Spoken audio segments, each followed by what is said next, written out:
नमस्कार। आसनों की श्रृंखला में छठा आसन जो है वो आज लेते हैं और इसका नाम है पाद हस्तासन। देखिए, इस आसन के लाभ मैं आपको बता दूं। लाभ ये हैं कि जब हम आगे बेंडिंग करते हैं, पाद हस्तासन में हाथ ज़मीन पर लगाया जाता है और जब आगे बेंड करते हैं तो पीछे की पूरी नसें, चाहे पीछे की पूरी पिंडलियां हो और चाहे यहाँ कुल्ले की नसें हो और चाहे रीढ़ की हड्डी के आसपास के दोनों ओर की जो वर्टिब्रास के जो आसपास स्नायु तंत्र हैं, जो नसें हैं, वो हो। और साथ में जब हम आगे झुकते हैं तो पेट के उदर का जो रोग है, यानी उदर से संबंधित कोई भी मसल्स हैं, उनको अच्छा मसाज मिलता है। और अगर इसमें स्टे करते हैं तो स्टे करने से धीरे धीरे वो, जैसे एक नमी जो है बालू मिट्टी में फैलती है, उसी प्रकार उसका असर जो है हमारे सारे स्नायु तंत्रों में धीरे धीरे फैलता है। फर्स्ट डे इसका अभ्यास जो है 3 से 4 बार ही करें। अगर आप अच्छे अभ्यासी हैं और धीरे धीरे आप इसको बढ़ा सकते हैं तो 30 बार तक इसका अभ्यास बढ़ा सकते हैं। एक बात और है कि जब हम नीचे झुकते हैं तो हमारा सिर नीचे होता है। सिर नीचे होता है तो पीछे की सारी नसों का ब्लड का फ्लो जो है वो सिर की ओर होगा। और आपको पता है कि सिर में जब ब्लड जाएगा तो सिर में एक अच्छी ताकत हमारे मस्तिष्क को मिलेगी, एकाग्रता बढ़ती है। साथ में जिनको हाई बीपी हो या जिनको हार्ट के रोगी हों, जिनको ब्लड से संबंधित इस प्रकार की शिकायतें हों, उनको ये नहीं करना चाहिए। ये ध्यान रखना। पेट का हर्निया जिनको हो उनको नहीं करना चाहिए। रीढ़ की हड्डी से संबंधित स्लिप डिस्क है, कमर का बहुत हैवी कोई पेन है या कोई वर्टिब्रा का कोई प्रॉब्लम है, उनको नहीं करना चाहिए। आगे झुकने का जिनको मना किया हो उनको नहीं करना चाहिए। गर्भवती माताओं बहनों को या पीरियड्स टाइम में नहीं करना चाहिए। बस इतना ध्यान रखना। बाकी आप सिंपल जो है इस आसन को करेंगे तो ये मान के चलिए कि इस आसन से आपकी पूरी बॉडी का जो है एक तरीके का मसाज होता है। आपको अच्छा लगेगा। जब आप खड़े होंगे तो आपके दिमाग में ऐसे लगेगा जैसे ब्लड का सर्कुलेशन पूरा भर चुका है। करना कैसे है वो समझ लीजिए। दोनों पाँवों को एक साथ ऐसे मिलाना है। दोनों पाँवों को एक साथ मिला लीजिए।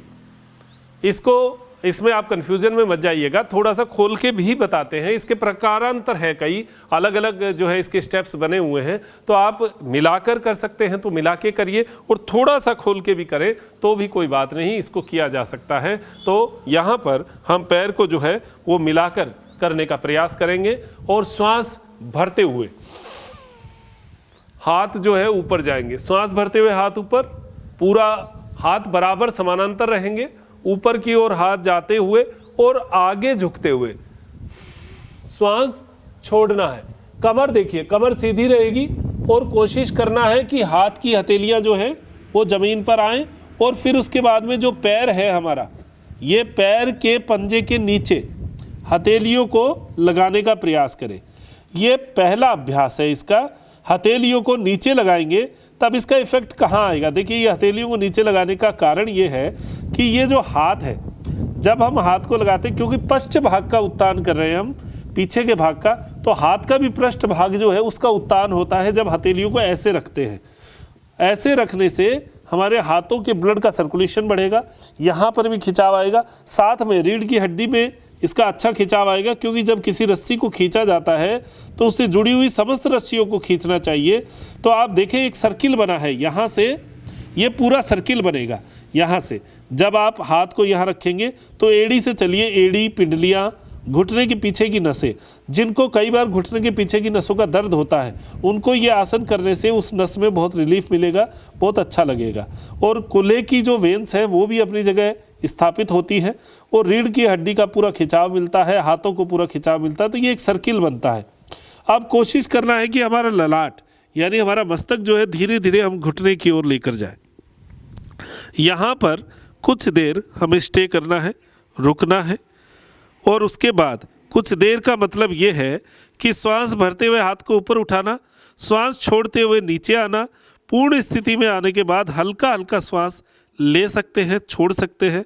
आपकी क्षमता हो तो 10 सेकंड, 20 सेकंड, 30 सेकंड तक आप यहाँ पर रुक सकते हैं। और अगर आप अच्छे अभ्यासी हो गए तो 1 मिनट, 1.5 मिनट, 2 मिनट तक भी रुकेंगे तो आपको एक एक स्थान पर एक खिंचाव लगेगा। आपको लगेगा पिंडलियाँ मेरी खुल चुकी है, मेरे कुल्हे के ऊपर पूरा अच्छा खिंचाव आ रहा है और कंधे के ऊपर अच्छा खिंचाव आ रहा है, हाथों में ब्लड का सर्कुलेशन पहुंच रहा है। केवल एक ही आसन से आपको पूरा खिंचाव महसूस होगा। साथ में आपको लगेगा जैसे उधर यानी पेट पेट के समस्त जो स्नायु हैं, जो आते हैं, उनको बहुत अच्छी मसाज इससे मिलेगी। तो जो शुगर के पेशेंट हैं उनको भी ये आसन करना चाहिए। हालांकि इसका कोई सीधा उल्लेख नहीं है, लेकिन फिर भी मैं ये मानता हूँ कि अगर हमारे अग्नाशय, हमारा आमाशय और हमारी आंतें, इनको अगर मसाज मिलती है तो ये शुगर के रोगियों के लिए अच्छा ही रहता है। तो श्वास छोड़ते हुए नीचे जाना है और यहाँ पर हल्का हल्का श्वास लेते रहना है, और फिर उसके बाद हाथ को निकाल लीजिए और श्वास भरते हुए हाथ ऊपर, श्वास छोड़ते हुए डाउन। ये हमारा एक चक्र पूरा हुआ है पाद हस्तासन का। पाद यानी पैर, हस्त का आसन पैर और हाथ का आसन है। तो पैर और हाथ का जॉइंट जो है वो करने वाला आसन है ये। यहाँ पर अब समस्या कहाँ आती है? हमने कहा पाद हस्तासन करना है, लेकिन कुछ लोग करेंगे तो यहाँ तक ही पहुँच पाएंगे, इतना ही झुक पाएंगे, ये समस्या आती है। लेकिन ये समस्या नहीं है। अगर आपने फर्स्ट डे भी यहाँ तक कर लिया तो ये आपकी शुरुआत है। अगर आपका हाथ वहाँ नहीं पहुँचता है तो कोई बात नहीं, आपने फर्स्ट डे शुरू किया, ये बहुत बड़ी आपकी सफलता होगी। तो अब नया साल आ चुका है, 2021 में हम चल रहे हैं। हमारे बुजुर्ग कहते थे कि अब तो 21 ही करेंगे, तो ये 21 ही करने का साल है। अपने स्वास्थ्य को 21 बनाइए और अपने आप को स्वस्थ बनाइए। तो आगे झुकने की प्रयास, अपने झुकने का प्रयास हर रोज हम 21 करेंगे, हर रोज हम बेस्ट करेंगे, ये हमारा प्रयास रहना चाहिए। तो आज अगर यहाँ है तो कोई बात नहीं, कल यहाँ होंगे, परसों यहाँ होंगे, परले रोज यहाँ होंगे, उससे अगले दिन यहाँ होंगे, और फिर उसके बाद हमारी हथेलियाँ जमीन पर लग जाएंगी। करत करत अभ्यास, ये अभ्यास करते रहने का है। तो पुनः कैसे करेंगे? अब की बार हाथ को अगर जो नीचे नहीं लगा सके पैर के, वो साइड में रख लीजिए। अब की बार एक जो इसका अंतर है वो और बता देता हूँ। श्वास भरते हुए हाथ ऊपर, श्वास छोड़ते हुए आगे झुकेंगे और हथेलियों को जमीन पे रखते हुए पैर की जो अंगुलियां हैं और हाथ की अंगुलियां एक सीध में आएंगी। ये एक सीध में आने से हमें पूरा ब्लड का सर्कुलेशन खींचेगा, पिंडलियां जो हैं खींचेंगी, और पूरा रक्त का संचरण नीचे की ओर सिर की ओर जाएगा और नीचे पैरों की ओर जाएगा। तो ये रक्त जो है, हमारा ब्लड जो है, वो दोनों ओर बट जाएगा। तो पैर भी इससे मजबूत होते हैं और मस्तक, दिमाग भी मजबूत होता है, और हमारे ललाट पर चमक आती है, चेहरे पे ब्लड का सर्कुलेशन का प्रेशर बनता है। बहुत अच्छा आसन है। इस आसन को हमेशा आपको करना चाहिए, पाद हस्तासन। मैं भी अपने योगा पैकेज में ये पाद हस्तासन करवाता हूँ। बहुत लाभकारी आसन, बहुत अच्छा सुकून देने वाला आसन है। इस आसन को लगभग 30 बार अधिकतम, यानी आप अगर 2-3 महीने 4 महीने के अभ्यासी हो जाए तो 30 बार तक इस आसन को करिएगा। देखिएगा चेहरे पर क्या रौनक लौटती है, आपको कितना अच्छा महसूस होता है, मस्तक का तनाव सारा निकल जाता है और आप अपने आप को हल्का महसूस करते हैं। पिंडलियों का खिंचाव होगा, गैस, पेट की वायु, ये समस्त जो उदर रोग है, अपच की, अजीर्ण की समस्या जिनको रहती है, जिनको ब्लोटिंग की समस्या रहती है, उनको इसमें 3-4 दिनों में ही कुछ लाभ मिलना शुरू हो जाएगा। अगर कोई बड़ी गंभीर बीमारी नहीं है तो ये स्वस्थ व्यक्तियों के लिए मैं बता रहा हूँ। श्वास भरते हुए हाथ को ऊपर और श्वास छोड़ते हुए नीचे।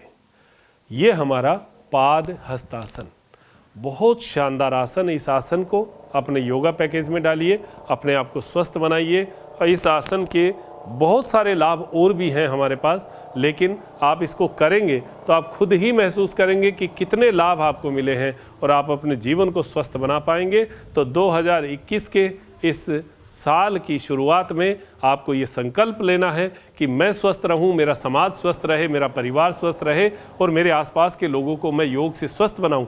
इसी के लिए ये सीरीज हमने चला रखी है और ये 6ठा आसन आज हमने आपको बताया है, पाद हस्तासन। आप इस सीरीज को अपने पैकेज में डालिए, आप खुद योग गुरु बनिए, आप खुद योगाचार्य बनिए और अपने आसपास के लोगों को योग से लाभान्वित करिए। सबको योग आना चाहिए। सब हमारे देश का एक एक व्यक्ति जब योग कर लेगा तो फेफड़ा, लंग्स, हमारे हर ऑर्गन जो है वो स्ट्रॉन्ग हो जाएगा। ऐसी एक अपेक्षा करते हुए मैं डॉक्टर मनोज योगाचार्य लेता हूँ इजाज़त।